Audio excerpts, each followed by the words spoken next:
एक बार की बात है, एक जंगल में एक छोटा सा खरगोश चिंटू रहता था। चिंटू बहुत चंचल और जिज्ञासु था। वह हमेशा जंगल के नए नए कोनों की खोज करता रहता था। एक रात, जब चांदनी पूरे जंगल को रोशनी से नहला रही थी, चिंटू को जंगल के बीचों बीच एक चमकती हुई गुफा दिखी।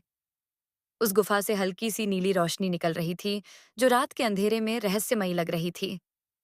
चिंटू का मन उत्सुकता से भर गया। उसने सोचा, ये गुफा तो पहले कभी नहीं दिखी। चलो, देखते हैं अंदर क्या है।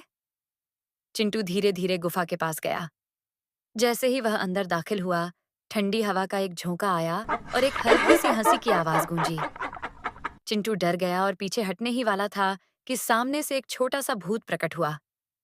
वह भूत पारदर्शी था, नीली रोशनी में चमक रहा था और उसकी आंखें शरारती लेकिन दोस्ताना थीं।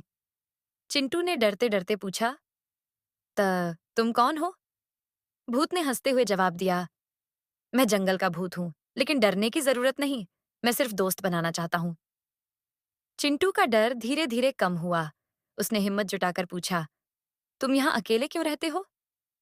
भूत ने बताया कि वह सालों पहले जंगल का एक पेड़ था, जो जादुई शक्तियों से भूत बन गया। अब वह रात में जंगल में घूमता है और जानवरों के साथ मस्ती करता है, लेकिन कोई उससे दोस्ती नहीं करता, क्योंकि सभी डर जाते हैं। चिंटू को भूत पर तरस आया। उसने कहा, मैं तुम्हारा दोस्त बनूंगा। उस रात चिंटू और भूत ने मिलकर खूब मजे किए। भूत ने चिंटू को जंगल के जादुई रास्ते दिखाए, जहां चमकते जुगनू तारों की तरह नाच रहे थे।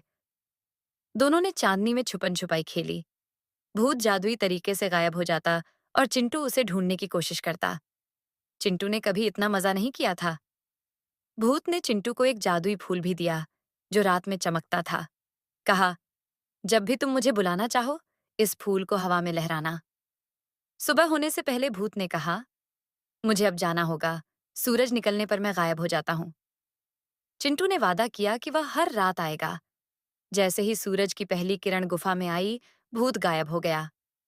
चिंटू अपने घर लौटा, लेकिन उसका दिल खुशी से भरा था। उसने अपने दोस्तों को भूत की कहानी सुनाई, लेकिन किसी ने यकीन नहीं किया।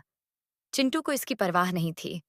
वह हर रात उस जादुई फूल को लेकर गुफा में जाता और अपने भूत दोस्त के साथ नई नई शरारतें करता। इस तरह चिंटू और जंगल का भूत सबसे अच्छे दोस्त बन गए और जंगल की रातें अब डरावनी नहीं, बल्कि मजेदार हो गईं।